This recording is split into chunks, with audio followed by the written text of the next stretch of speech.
Good morning, everyone. Welcome to Biblical Prepping. It is bright out this morning. When I first came out, it was only 43. I had a jacket on, but within just a few minutes, we have definitely warmed up. It is beautiful. It's a light breeze, so I'm going to try and get as much done as I can today. I just have the one big bed left to till out here, and I might tackle this other tomato bed here.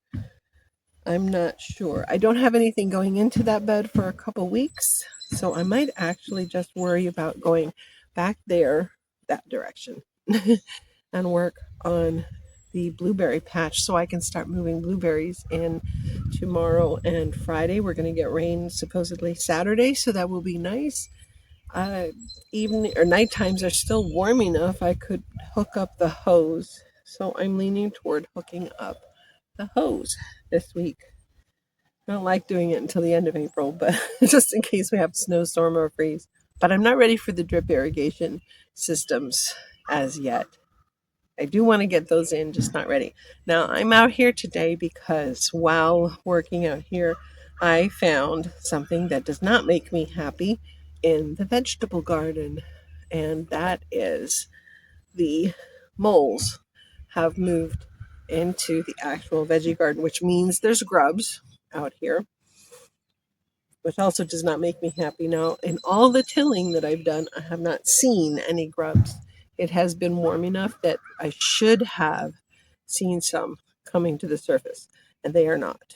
So I'm not sure what to think about that yet, except I ordered this. There we go. Get it in the sunshine. It is a solar powered mole repellent. It's one of those vibrating ones. I do not know how these work. I've never tried one before. I don't want to add chemicals out here to kill the grubs. The diatomaceous earth can kill grubs if I sprinkle it directly on the soil. However, I also know that it can also kill certain worms and things in that I need in the soil. So I don't want to sprinkle that directly on the soil. So that's why I'm going to give this a try. Now there are 4 in here in this box. I will put the link down below in my description. And if this one, I find that a lot of times I order something that becomes unavailable. So if this one's not available, I will try and find one that has comparable reviews on it, and we will include that one in the description as well. And then you can try this one if it becomes available again, or if it is currently still available. Like I said, I don't know how it works. The one thing, I did read the instructions yesterday, and the one thing it does say is to not place it in wet soil, because then it doesn't work effectively. So I'm unsure exactly. I want to do like a 4-cornered situation. I'm thinking between the 2 interior beds, like not between it, but I'm thinking like on the edge where I'm not going to kick it or run over it, but so it will be out of the way, but it will still be effective. And then I'm definitely going to try and put in the bed behind me, one on this end and one toward that end where the tomatoes will go. And they're very simple. Now our soil is kind of hard, so I'm glad I dug and I tilled deep enough so that I could get these into the bed. Now I'm probably going to use my weeding tool to just put a hole in the ground. It's longer than this spike, so it should be good enough. And these are going to charge themselves. I have to think as far as placement wise, near the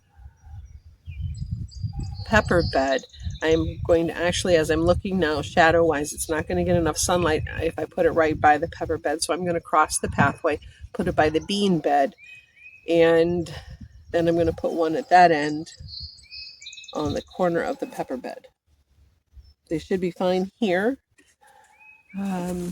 It's kind of interesting here. We have not had any of the leaves really pop on the trees. You can see some of the trees up high do have a little tiny bit of leaf starting to open.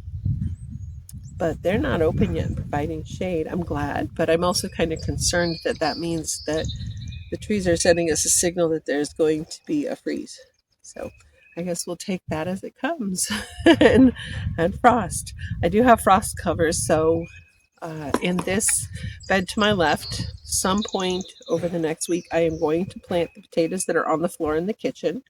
I also want to get some red potatoes and cut those, scar them over, and plant those so that we can have red potatoes, baking potatoes, which are russets, as well as some golden yellow potatoes. And I'm probably going to plant all of those in the same bed, and then bush beans are going to go between it. I want a lot of beans this year for the freezer, for canning. So I am going to be growing a lot of the Blue Lake bush beans. I also have the peas are outside today. This morning I put them out when it was still cold. They are warming up in the shade. I'm going to leave them out until around noon. Then I'm going to take them inside again. I want to start hardening those out because I need to get those in the ground. They are already this tall and they're only about 12 days old, maybe 14 days from planting. In the little pots. So they need to get in. I am looking at this year, trying to figure out, I think I'm going to put the peas in the tomato bed that I haven't tilled yet. So I think what I'm going to do is till that the day I decide to actually put the peas in.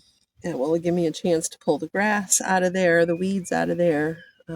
I'm going to probably move the cute little blue flowers into somewhere in the prayer garden. See if the deer are going to go after them. I did get the yucca dug yesterday. I'm not sure I said this, but it is April 23rd, Wednesday. I will not be out here first thing in the morning tomorrow. I have Messianic Lamb Network's War Room, Thursday morning War Rooms, or Thursday morning War Room. And I will be doing War Room first thing. That starts at 8:30 Eastern Standard Time. I'll put the link for that also down below. Now the herb bed has not been tilled yet.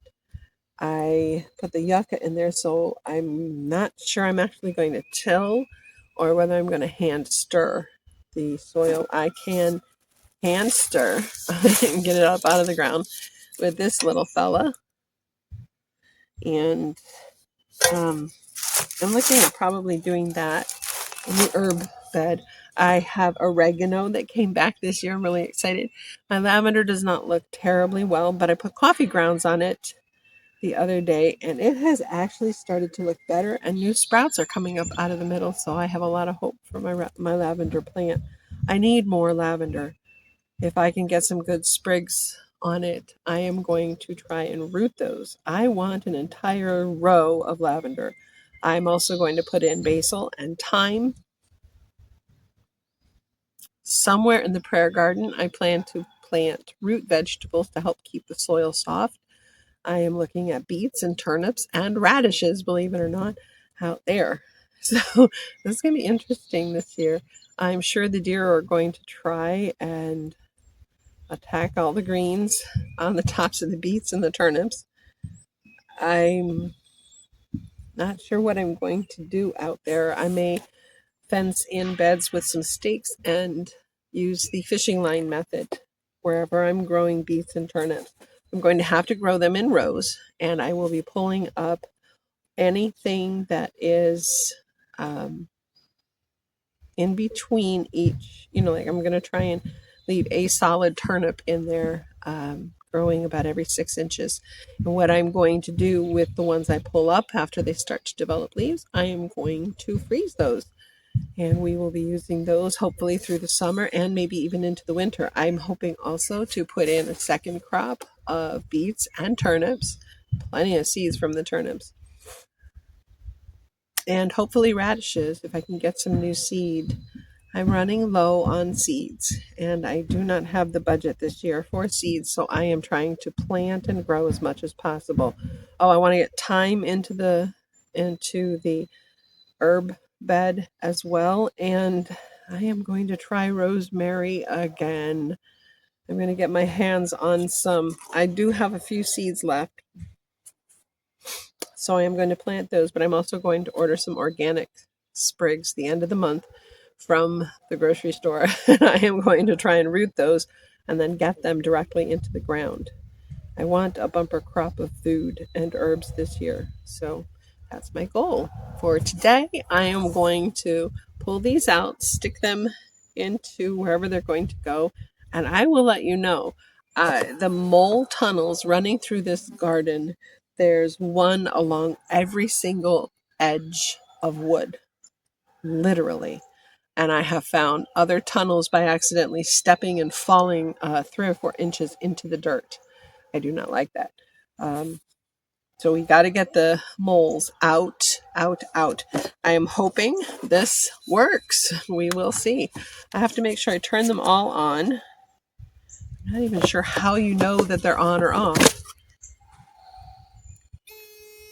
Oh, that's on. That one's on. Okay, so it emits a sound when you turn it on. There you go. So now you know. And they need to charge, so we're going to get those in the soil.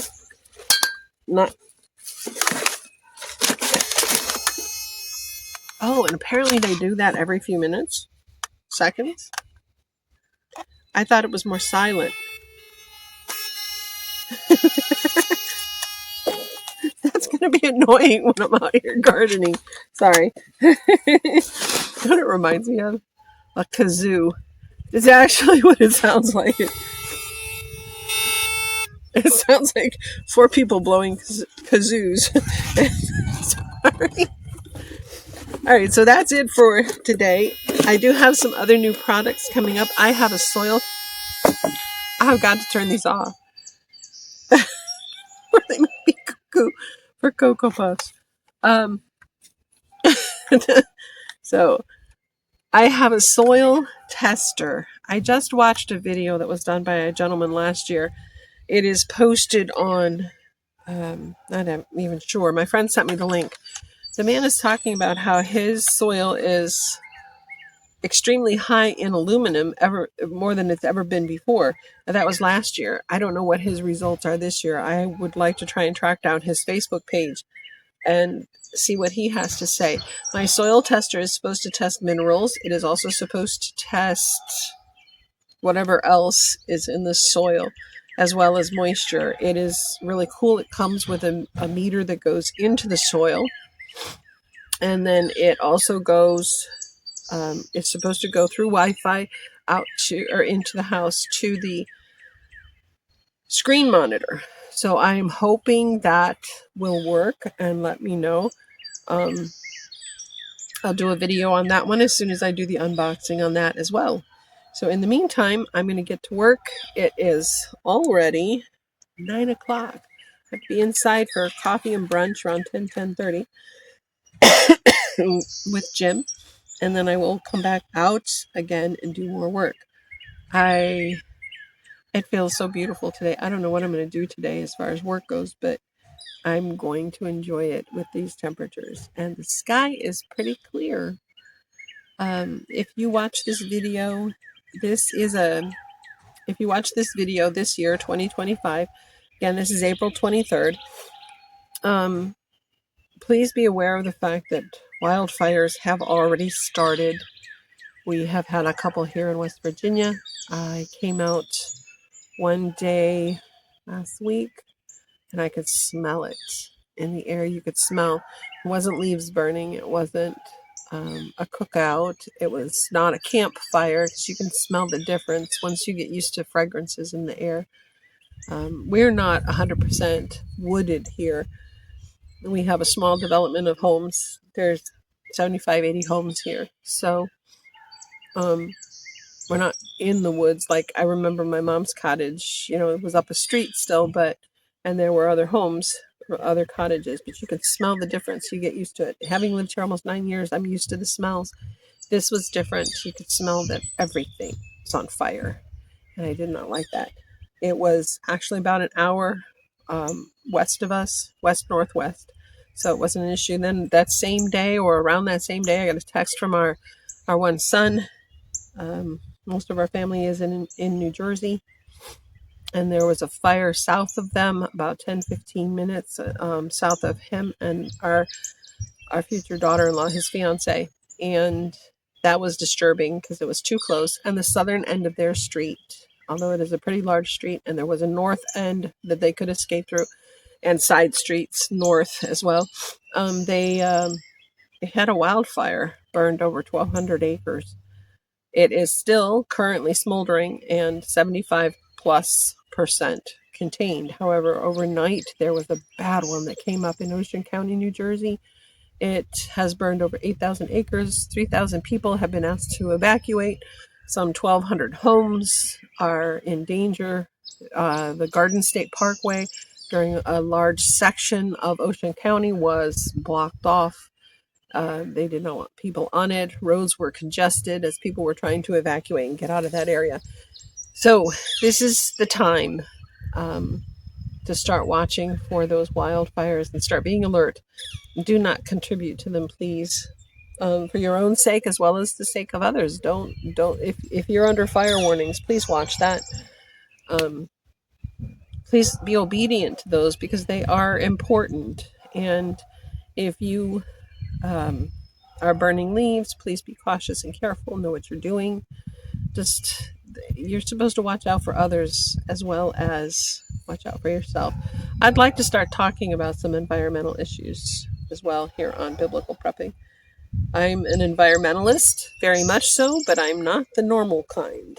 I believe that we should be cleaning up the forest floors, which is one of the reasons why I have been working so hard for the last 6 years to clean up those leaves. That is a fire hazard. If a stray spark from anywhere falls in that, our woods can just go up in flames. And we have so many dead trees and sick trees around here, they will go quickly. And that puts other families and lives in danger, and I'm not up for that. I don't want to be blamed for that. I don't want it to happen. So, that being said, it is time for me to get to work. Blessings and shalom.